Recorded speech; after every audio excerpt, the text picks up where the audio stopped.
സമയം പുലർച്ചെ 2 മണിയാവുന്നു. നമ്മൾ മലപ്പുറത്ത് നിന്ന് തിരുവനന്തപുരത്തേക്ക് ഒരു ലോങ് ഡ്രൈവ് പോയിക്കൊണ്ടിരിക്കുകയായിരുന്നേ. സ്ഥലം കൊല്ലം. എത്താനായപ്പം എവിടെയെങ്കിലും ഒന്ന് ചായ കുടിച്ചാലോ എന്ന് വിചാരിച്ചിരിക്കേ ദാണ്ടെ ഇവരെ കണ്ടു. അപ്പോൾ നമ്മളിപ്പോൾ ഉള്ളത് കൊല്ലത്താണ്. നമ്മളിവിടെ കുറച്ച് ആൾക്കാരെ കണ്ടു.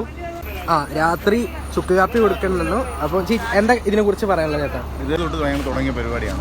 മോട്ടോർ വെഹിക്കിൾ ഡിപ്പാർട്ട്മെന്റിന്റെ നേതൃത്വത്തിലുള്ളതാണ് സംഘടനയാണ് ട്രാക്ക് എന്ന് പറയുന്നത്. ഈ സംഘടന നമ്മുടെ റോഡ് ആക്സിഡന്റുകൾ കുറയ്ക്കുക എന്നുള്ളതാണ് നമ്മുടെ പ്രധാന ഉദ്ദേശം. അതിന്റെ ഒരു ലക്ഷ്യത്തിലാണ് 2015 ഇവിടെ കല്ലുവാതിക്കൽ വെച്ചൊരു ആക്സിഡന്റ് ഉണ്ടായി. 5 കുട്ടികൾ എഞ്ചിനീയറിംഗ് സ്റ്റുഡൻസ്.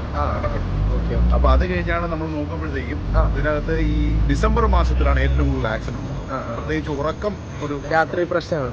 അപ്പൊ നമ്മളൊരു രാത്രി 12 മണി തൊട്ട് വെളുപ്പിന് ഒരു 4 മണി വരെ 4 വരെ തീരുമാനം അത് കൊടുത്തോണ്ടിരിക്കും. അപ്പൊ ഇത് ജോയിന്റ് വെഞ്ചറാണ് മോട്ടോർ വെഹിക്കിൾ ഡിപ്പാർട്ട്മെന്റും മോട്ടോർ വെഹിക്കിൾ ഡിപ്പാർട്ട്മെന്റിന്റെ ഒരു NGO സംഘടനയാണ് ട്രാക്ക് എന്ന് പറയുന്നത്. Trauma care and accident care centre in Kollam. ഇർഷാ സിംഗ് സാറ് കമ്മീഷണർ ആയിരുന്ന സമയത്ത് തുടങ്ങിയതാണ് 2014. കേരളത്തില് എല്ലാ ജില്ലയിലും തുടങ്ങി. ഇപ്പം ഏറ്റവും ആക്റ്റീവായി നിൽക്കുന്നത് കൊല്ലത്താണ്. അപ്പൊ കൊല്ലത്ത് നമ്മൾ ഒരുപാട് ബാക്കിയുള്ള ഈ മോട്ടോർ വെഹിക്കിൾ ഡിപ്പാർട്ട്മെന്റുമായിട്ട് ബന്ധപ്പെട്ട് ആക്സിഡന്റ് കുറയ്ക്കുന്നതിന് വേണ്ടിയുള്ള ഒരുപാട് കാര്യങ്ങൾ നമ്മൾ ചെയ്യും. അതുകൂടാതെ നമ്മൾ ചെയ്യുന്നത് വെച്ചാൽ ആക്സിഡന്റ് ആയിട്ട് കിടപ്പിൽ ആയ രോഗികൾ എല്ലാ വർഷവും നമ്മൾ സഹായം ചെയ്യാം. അവരെ ഗൃഹ സന്ദർശനം നടത്തും. അവർക്ക് വേണ്ടുന്ന മെഡിക്കൽ സഹായങ്ങൾ നടത്താം ചെയ്യാം.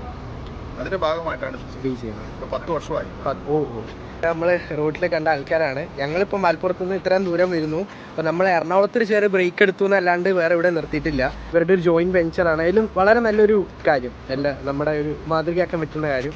അപ്പോൾ എല്ലാവർക്കും ഒരു ബിഗ് താങ്ക് യു. നിങ്ങൾക്ക് എല്ലാവർക്കും അറിയുന്ന പോലെ ഇതുപോലുള്ള സോഷ്യലായിട്ടുള്ള പ്രവർത്തനങ്ങൾ നമ്മുടെ സ്വന്തം കേരളത്തിൽ മാത്രമാണ് ഇപ്പോൾ നമുക്ക് കാണാൻ കഴിയുന്നത്. ഇത് എല്ലായിടത്തേക്കും വികസിക്കട്ടെ എന്ന് പ്രാർത്ഥിക്കുന്നു. നന്ദി, നമസ്കാരം.